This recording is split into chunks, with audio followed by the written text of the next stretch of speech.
शेरून जिसके ऊपर दुनिया में सबसे ज्यादा भरोसा करता था, उसने ही शेरून का ले लिया। ऐसा क्या हुआ था शेरून और गरिश्मा के लाइफ में जिसके लिए गरिश्मा ने शेरून का लिया? Hello everyone, welcome back to my channel. आज हम बात करेंगे शेरून केस के बारे में। 22 साल की गरिश्मा केरला से बिलोंग करती है और तमिलनाडु की एक प्राइवेट कॉलेज से लिटरेचर पढ़ रही थी। सेम कॉलेज में 23 साल का शेरून राज भी रेडियोलॉजी में बीएससी कर रहा था। दोनों 2021 में रिलेशनशिप में आए थे, लेकिन 2022 में गरिश्मा की एंगेजमेंट किसी और से हो जाती है और गरिश्मा शेरून से रिश्ता तोड़ना चाहती थी। दूसरी तरफ शेरून गरिश्मा से बहुत ज़्यादा प्यार करता था और हमेशा गरिश्मा के साथ रहना चाहता था, लेकिन गरिश्मा के मन में कुछ और ही चल रहा था। गरिश्मा आखिर में शेरून के साथ रहने के लिए राजी हो जाती है, लेकिन गरिश्मा के मन में कुछ और ही प्लान चल रहा था। 14 अक्टूबर 2022 को गरिश्मा शेरून को अपने घर बुलाती है और शेरून भी एक दोस्त को लेकर चला जाता है। घर में शेरून अकेला जाता है और उसका दोस्त बाहर इंतजार करता है। गरिश्मा भी घर में अकेली थी, बाकी सब बाहर गए हुए थे।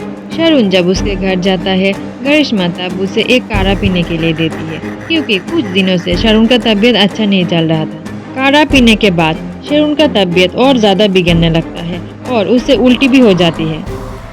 उस टाइम गरिश्मा उसे संभालने की भी कोशिश करती है, लेकिन शेरून का तबीयत इतना ज़्यादा खराब हो गया था, उससे कुछ भी अच्छा नहीं लग रहा था।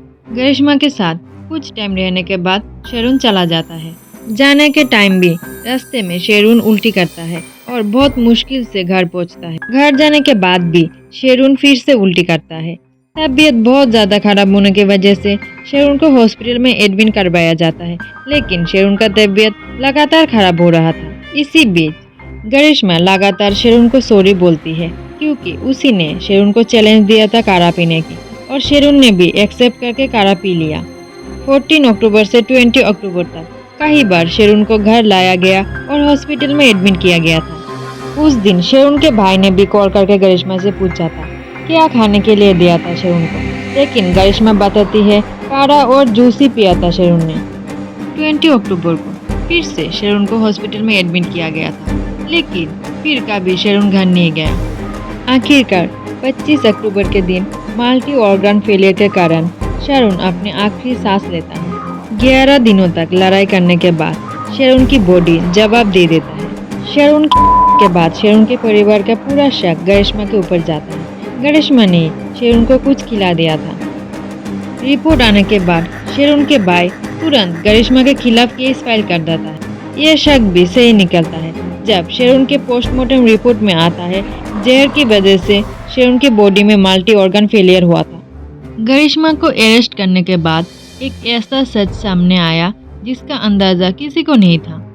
गरिश्मा को अरेस्ट करने के बाद पुलिस इस केस की गहराई से इन्वेस्टिगेशन करती है और पुलिस को पता चलता है कि शेरून अक्सर गरिश्मा से मिलने के बाद कमजोरी फील करता था। शेरून के घर वाले कभी भी गरिश्मा को पसंद नहीं करते थे, लेकिन शेरून प्यार में अंधा था। शेरून ने कभी भी एक्सेप्ट नहीं किया गरिश्मा ने उसे कुछ गलत खिलाया था। कभी कभी तो शेरून गरिश्मा को लेकर घर वालों से भी लड़ता था। इसी बात का फायदा गरिश्मा ने उठाया था। अरेस्ट होने के बाद पहले तो गरिश्मा कुछ नहीं बताती है, लेकिन सख्ती से पूछने के बाद गरिश्मा पूरा सच बता देती है। गरिश्मा को पता चला था उसकी पहली शादी अच्छी नहीं होगी, उसके पहले पति की मौत हो जाएगी, लेकिन वो अपनी दूसरी शादी में बहुत खुश रहेगी। गरिश्मा बताती है वो किसी बाबा के भविष्यवाणी से ऐसा करती है, इसलिए गरिश्मा और शेरून सबसे छुपा के शादी कर लेते हैं और दूसरी शादी में खुश रहने के लालच में शेरून को मारने की प्लान बनाती है। गरिश्मा इससे पहले भी बहुत बार कोशिश कर चुकी थी शेरून को मारने के लिए, लेकिन गरिश्मा की कोशिश पहले नाकाम रही थी। इसलिए इस बार गरिश्मा बहुत खतरनाक एक कीटनाशक का प्रयोग करती है। इसमें गरिश्मा की माँ और अंकल भी गरिश्मा के साथ देते हैं। काढ़ा के साथ कीटनाशक मिला के शेरून को पिला देती है, जिससे आखिर में शेरून की जाती है। लेकिन अब पुलिस के लिए और शेरून के परिवार के लिए चैलेंज था गरिश्मा को सजा दिलाने की। शेरून का परिवार और पुलिस आखिर तक लड़ता है और गरिश्मा के खिलाफ सारे एविडेंस जुटा लेते हैं और आखिरकार ये केस 2 साल तक चलने के बाद सारे स्टेटमेंट और एविडेंस को देखकर और 20 जनवरी 2022 को गरिश्मा को दोषी पाकर मौत की सजा सुनाती है। कोर्ट इस केस को rarest of the rare case मानते हैं। आपका क्या राय है इस केस को लेकर?